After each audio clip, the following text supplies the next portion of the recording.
So we're doing a clutch in a U4600, brand new, 123 miles on it. I figured while we had this apart, we would show you on brand new machines how the spring touches the helix. Now, we have quite a few people who are doing videos and just don't quite know what they're talking about. I hate to be that blunt, but it's true. This is purely a CV Tech issue. Sure, it's an issue, I guess. It don't really cause an issue. It doesn't really cause excessive wear. It doesn't really cause any concern. Looking at it, you know, the average Joe can go, yeah, that don't look right. For sure, you could. And honestly, it probably shouldn't touch that, right? So, you know, I figured I'd show you guys that it's on everything, brand new, all of it. Here's another aftermarket helix, not our helix, but here's an aftermarket one that's been doing it, all right? Okay? So, we're gonna get this apart, see what it looks like in there. So, 123 miles, and it's already got 1, 2, 3, 4 gouges. I guess we can count that one in the center, the same gouge, but there's one right down in there. This one's the deepest right there. And yes, I did wipe the dirt out of it. That is, you can feel the difference there. Stock, they all do it. So here we have another one. I just wanted to show you guys. It also touches real good in there. Actually, this spring here, it actually touches the secondary sheave as well. So yeah, let's get it apart and see how bad it is. All right, so we got it out. I want to show you. See, it touches too. Now wipe out the dirt there. Wipe out the dirt there, and you can see the gouge right there and the gouge down in there. Now this one doesn't have that many miles on it. I think the customer told me 200 miles. So it ain't got that many miles on it. And from what I understand, it's kind of like road miles. So, but there's also down in there, you can see there. I mean, it's you know, it's an issue. And that just happens to be that, but it is what it is.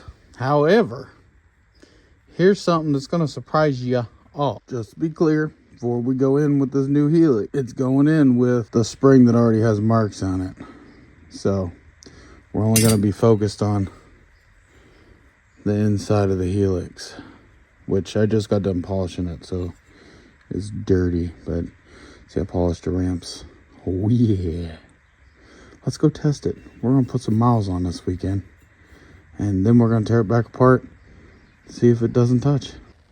So, yeah. Not touching. Let's go to this side.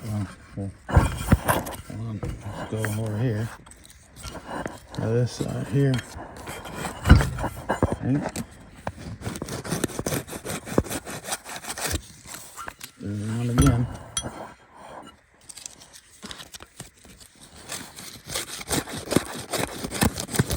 Yeah. Okay. Oh yeah. Check that out. Gappage. Gappage. Let's go test it. See if we fixed it. I think me and Bill, Stingray Mods, Bill and I.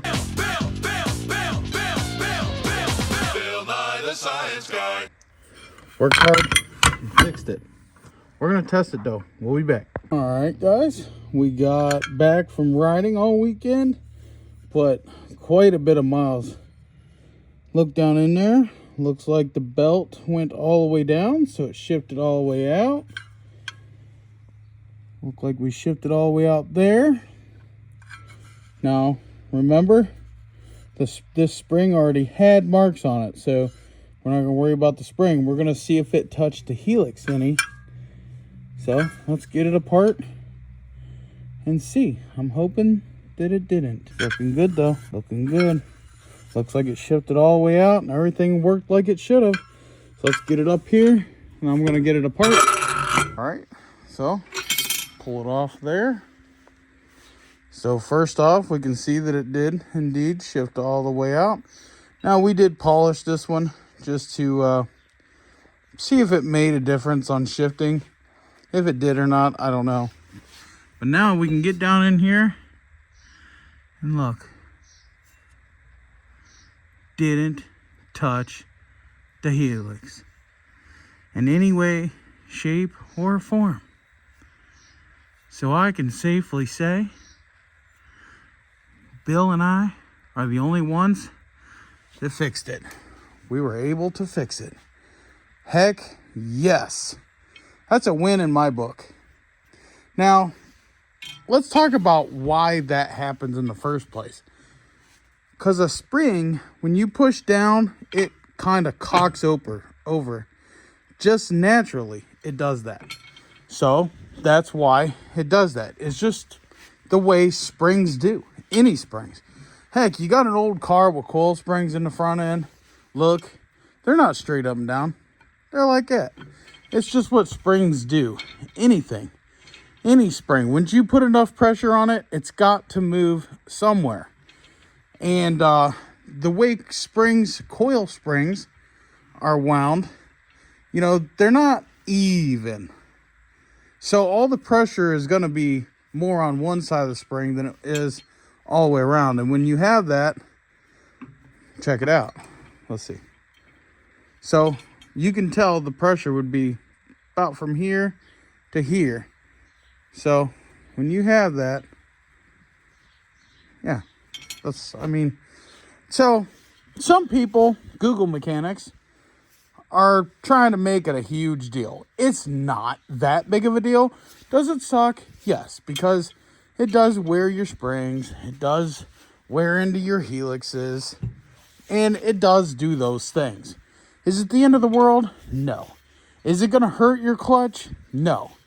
Can it wear out your spring eventually? Sure. Could it wear a hole all the way through your helix? I doubt it. You know, it's going to go so far and it's going to stop. Does it cause binding issues when it gets bad enough? Sure, it probably does. And it probably might chop off 5 or 10 mile an hour on the top. It just might. But, you know, here me and Bill are. We have been working, Bill and I, from day one, we've been working together and trying to solve this problem. And we finally figured out a fix for it. We have thrown away thousands and thousands of dollars between the two of us to do this. We didn't just start doing this overnight. You can't just have these made and changed overnight. This stuff takes months, weeks, days, and money to do. You can't just change that overnight. Bill and I have been working at this from the beginning since we started doing this together. Bill is the guru on the helixes. I tell him what I'm looking for. He makes it happen. And, you know, he has his own ramp angles and stuff like that he does and whatnot. And I do the primary kits and stuff. And Bill and I put our brains together and we come up with the best clutch setup for you possible. So, you know, just is what it is. We're the only guys that are even remotely close to even trying to fix this issue. And we made it happen. So I want to thank you guys for watching this. Peace out and God bless. Have a great day. And if you want the best clutching for your CFMOTO and you want the best guys that are working on things to try and make things the best that they can be, www.rngperformance.net. We work with Stingray and RNG together to get the kits that we produce. And, well, they are the best.